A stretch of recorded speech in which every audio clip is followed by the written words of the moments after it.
আসসালামু আলাইকুম। আজকে আমি 2019 সালের কুমিল্লা বোর্ডের চতুর্থ অধ্যায়ের একটি সৃজনশীল প্রশ্নের এক অংশ সলভ করব। প্রথমে কি HTML BODY বডি। দেখেন এই যে লেখাটাতে শুরু করি কুইক, এই কুইক লেখাটা আছে কি মোটা। আমরা জানি মোটা থাকলে কি নেওয়া লাগে, বি দ্বারা প্রকাশ করা হয়। তাহলে আমরা এটি লিখতে পারি বি। এখন QUICK quick closing B. Brown, এই ব্রাউনটা বাঁকা থাকলে, যদি ইটালিক অক্ষর লেখা থাকে আই নেওয়া লাগে, কি নেওয়া লাগে আই। বাঁকা থাকলে আই নেওয়া লাগে, তাহলে কি হবে এটা BROWN ব্রাউন। দেখেন তারপরে এই লেখাটা আছে কি ফক্স, তাহলে এটাকে আমরা কি করব ক্লোজ করব। দেখেন একটা জিনিস ওপেন করলাম, সেই লেখাটা লিখলাম, আই দ্বারা ক্লোজ করলাম। আর পরবর্তী অংশটা ফক্স, এই ফক্স লেখাটা আন্ডারলাইন আকার, যদি আন্ডারলাইন থাকে কোনো লাইনে তাহলে সেটিকে উপস্থাপন করার জন্য ইউ নেওয়া লাগে, কি নেওয়া লাগে ইউ।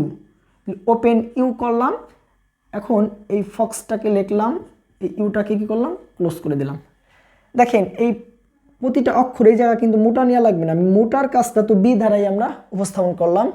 এই যে লেখাটা বাঁকা আছে, বাঁকার কাজটা কিন্তু ইটালিক আই অক্ষর নিয়ে আমরাই করলাম। তারপরে দেখেন একটা লাইন থেকে যদি আমরা অন্য কোনো লাইনে যাই তাহলে সেটাকে আমরা ওপেন কি বিআর, মানে কি একটা লাইন থেকে অপর একটা লাইনে যাওয়ার জন্য বিআরটা নির্দেশ করে।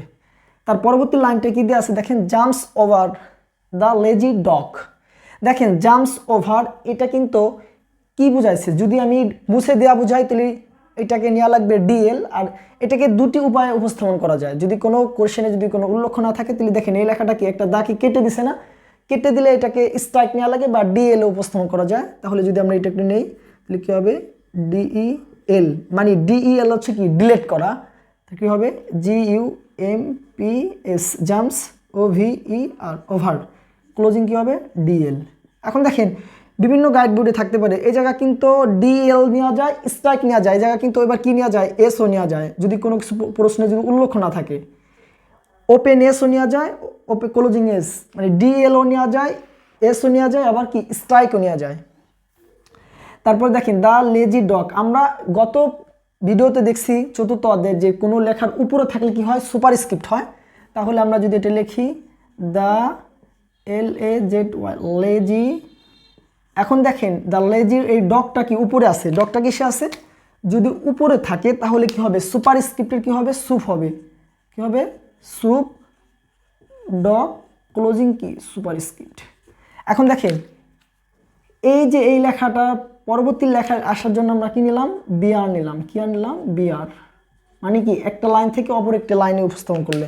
তারপর দেখেন কি আছে অ্যান্ড দেন, কি আছে অ্যান্ড দেন। দেখেন অ্যান্ড এর নিচে থাকলে কি হবে সাব হবে, কি হবে নিচে থাকলে সাব হবে, তাহলে লিখলাম AND অ্যান্ড, যেহেতু কি আছে নিচে আছে তার জন্য কি হবে দেনটা নিচে আছে, কি নিচে আছে দেনটা ক্লোজিং হবে। HTML একটা বিশেষত্ব হচ্ছে যে একটা ওপেন করলে সেটাকে কি করা লাগবে ক্লোজ করা লাগবে, কি করা লাগবে সেটিকে ক্লোজ করা লাগবে। এখন দেখেন ইট ফল, এই লেখাটা কিন্তু দুটি, একটা লাইনকে দুটি ভাবে উপস্থাপন করলে মোটাও আছে আবার কি আছে ইটালিক আছে, মোটা আছে এবং ইটালিক আছে। তাহলে আমরা প্রথমে হচ্ছে কি নিলাম দেখেন, যদি এই লেখাটা আমরা একটু করি যে জায়গা আই মানে কি ইতালিক অক্ষরটাকে যদি আমরা করি ইট ফল, আইটাকে কি করলাম ক্লোজ করলাম। এখন দেখেন এটা কি বাঁকা ইটালিক অক্ষরও আছে এবং কি আছে মোটা আছে, তাহলে মোটা থাকলে কি নিব বি নিব, আবার কি নিব ক্লোজিং বি নিব। এই জায়গা যে জিনিসটা ভুল করে সবাই, দেখেন আমি প্রথমে যে ওপেন যে জিনিসটাকে করছি সেটাকে কিন্তু আগে ক্লোজ করছি। দেখেন এই জিনিসটা হচ্ছে ফার্স্ট ব্র্যাকেট ওপেন করলে ফার্স্ট ব্র্যাকেট ক্লোজ করা লাগে, সেকেন্ড ব্র্যাকেট করলে সেকেন্ড ব্র্যাকেট। এই জিনিসটা বেশিরভাগ স্টুডেন্টরা ভুল করে থাকে যে আইটাকে ওপেন করছে আগে, তার জন্য আগে কি করছি ক্লোজ করছি, তার পরবর্তীটা কি এটা কি বোল্ড করছি, বোল্ডটাকে ক্লোজ করছি, এই দিকে একটু লক্ষ্য রাখতে হবে। তারপর দেখেন পরের লাইনে গেলে কি নিব বিআর নিব। এখন দেখেন এই যে প্রে টু এ লায়ন, এটা বিভিন্ন বইতে বিভিন্নভাবে দেওয়া আছে, কোনো কোনো বইতে দেওয়া আছে কি প্রশ্ন আছে বি পেন নিচে আছে লাইনের নিচে আছে।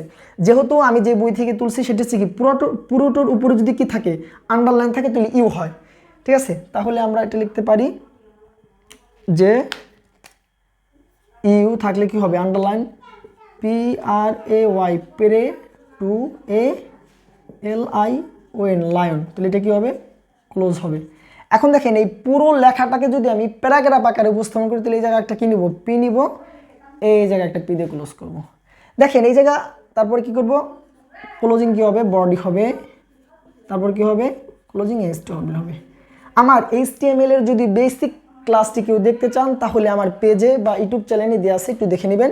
দেখেন এই জায়গায় মজার একটা বিষয় আছে, আমাকে অনেকেই স্টুডেন্টরা কোশ্চেন করছে, স্যার এই HTML এর কোনো বইতে তো HTML কি লেখা থাকে, doctype HTML, DOC doc TYPE doctype HTML এই লেখাটা দেওয়া থাকে। দেখেন ডক টাইপ HTMLটা হচ্ছে একটা ভার্সন বোঝায়, যে সফটওয়্যারে HTMLটি করা হয় সেটাকে কি বলা হয়, একটা ভার্সন বলা হয়। অনেকেই এটা বোঝে না, যারা হচ্ছে এই সম্বন্ধে পড়ালেখা করে না, এমনি মুখস্থ টাইপের পড়ায়, তারা হচ্ছে স্টুডেন্টদেরকে ভুলভাল বোঝায়। এই ডক টাইপ HTMLটা যদি তুমি কোডে না দাও তাও হবে। আশা করি এইটা তোমরা বুঝতে পারছো। যদি তোমরা বুঝে থাকো তাহলে এটা নিজেরা কি করবা, খাতায়